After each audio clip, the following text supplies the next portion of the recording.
le di cuenta del nivel de la inflación. En noviembre fue de 7.37% a tasa anual, la mayor cifra desde 2001. Y vamos a hablar al respecto sobre qué significa esto, qué tan duradera puede ser la inflación, con Valeria Moy, directora general del INCO, el Instituto Mexicano para la Competitividad. ¿Cómo estás, Valeria? Hola Pascal, muy buenos días, ¿todo bien? Bueno, pues se habla de inflación en muchas partes del mundo. De hecho, acaba de salir el dato también en Estados Unidos y en Alemania, altísima por todos lados. ¿Es realmente un fenómeno mundial derivado, pues, digamos, de los atorones en las cadenas de suministro? ¿Es un fenómeno que veremos pasar en los próximos meses? ¿Qué debemos esperar? Pues mira, hay que sacar la bola de cristal para saber qué va a pasar con la inflación, pero en efecto hay un tema de oferta ahí muy importante, y el tema de oferta se refiere justo a lo que estás mencionando, las cadenas de suministro, la escasez de semiconductores y nuestra demanda, porque pues por más que nos expliquen que los semiconductores están escasos, que no hay y demás, la gente sigue demandando pantallas, sigue demandando dispositivos inteligentes, y en ese sentido, pues si tú demandas lo mismo o más que demandabas antes, pero no existe el bien o el número de bienes es escaso, pues no hay de otra, va a subir el precio de muchas cosas, y algo que estamos viendo es que está subiendo de forma muy importante el precio de los energéticos, y si sube el precio de los energéticos, pues los energéticos se usan para producir todo lo demás, ya sea gasolina, ya sea gas natural, ya sea gas LP, siempre para producir en todos los procesos industriales, en todos los procesos productivos, se usan combustibles, y si está subiendo el precio de los energéticos,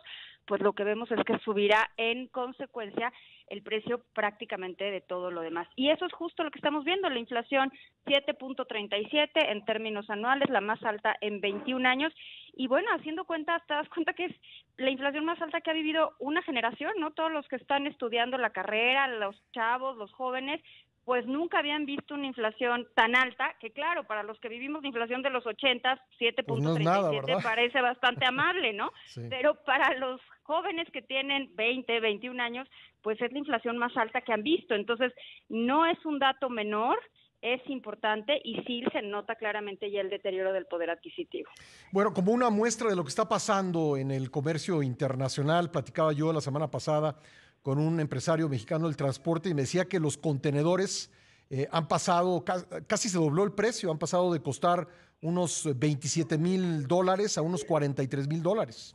No, y depende de la ruta, porque hay rutas que han subido más de 500%. Sí. Entonces, sí estamos viendo una extraña escasez de contenedores, y diría extraña porque nadie lo anticipaba. Y normalmente, cuando se empieza a ver la recuperación, sí suele haber anticipación. O sea, los productores, los agentes económicos empiezan a prever una recuperación. Algo sucedió ahí que creo que todavía no entendemos, porque de repente se reactiva la demanda de Estados Unidos muy rápido, se reactiva la de China y de repente no hay contenedores, ¿no? Y entonces sí llama la atención, el tema de los semiconductores también llama la atención. Hay que mencionar que hubo empresas de tecnología que precompraron todos los semiconductores. Haz de cuenta que compraron todos los semiconductores, la producción de semiconductores de un año anticipadamente, y entonces, claro, generan un momento de escasez. ¿Cuándo se va a terminar? Pues ahora sí que cuando se termine esta disparidad, y eso no se ve tan claro. Como nos dices, se requiere bola de cristal.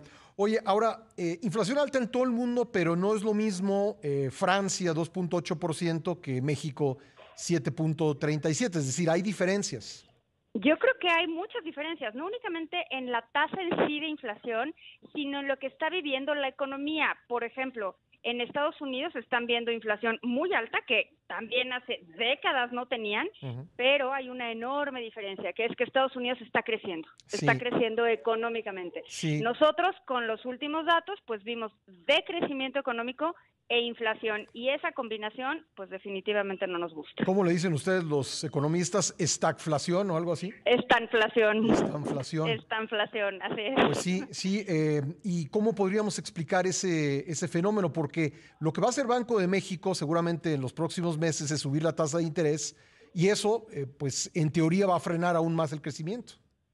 Pues en teoría, seguramente va a suceder, ¿no? Cuando sube la tasa de interés, pues la inversión responde negativamente a la tasa de interés. Entonces, vamos a tener ahí dos cosas que sí son dos eventos que no nos gustan, un incremento en la tasa de interés que frena la inversión y un clima, que a mí eso es lo que me parece mucho más grave, y un clima muy adverso a la inversión, un clima político que todo el tiempo está ninguneando a la inversión, que todo el tiempo le está cambiando las reglas del juego, y entonces pues por los dos lados, ¿no? Por un lado tienes el efecto de confianza en la inversión, de certidumbre, y por otro lado tienes el efecto de la tasa de interés que muy probablemente, digo, ya ha subido, ya van 5 subidas, pero seguramente volverá a subir la semana que entra, porque pues el fenómeno inflacionario sí ya no nos está gustando, ¿no? Oye, y en aquellas inflaciones de doble dígito de los años 80, ahí el país crecía. ¿Es la primera vez que enfrentamos un panorama así de...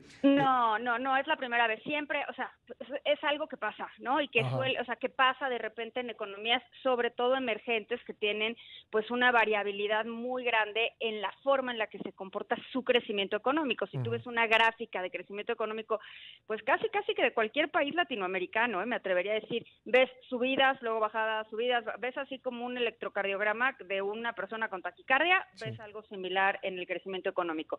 Otros países tienen unas sendas de crecimiento más lentas, pero más consistentes, o sea, ves subidas quizás paulatinas, no suben 5 o 6, pero van subiendo 2, 3%, pero continuamente. Los latinoamericanos, como tienes grandes caídas, tienes grandes subidas, no tienes estos ritmos muy extraños. Entonces, no es raro que caigas en un periodo de esta inflación. En México, bueno, pues tuvimos los 80s con esta inflación de doble dígito y con periodos muy volátiles de crecimiento, porque sí tuvimos épocas de muchísimo crecimiento, ¿no? Los descubrimientos de los yacimientos petroleros, Cantarell y demás, pero también tuvimos grandes problemas, grandes crisis de balanza de pagos donde se contrajo la economía. Entonces, sí hemos tenido episodios de este tipo.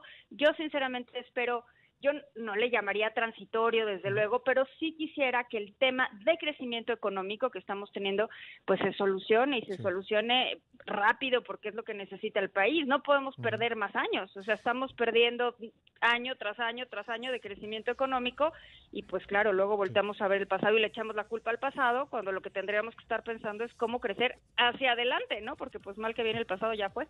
Valeria, muchísimas gracias. Encantada, Berta. Hasta luego. Gracias, Valeria Moy es directora general del INCO. Vamos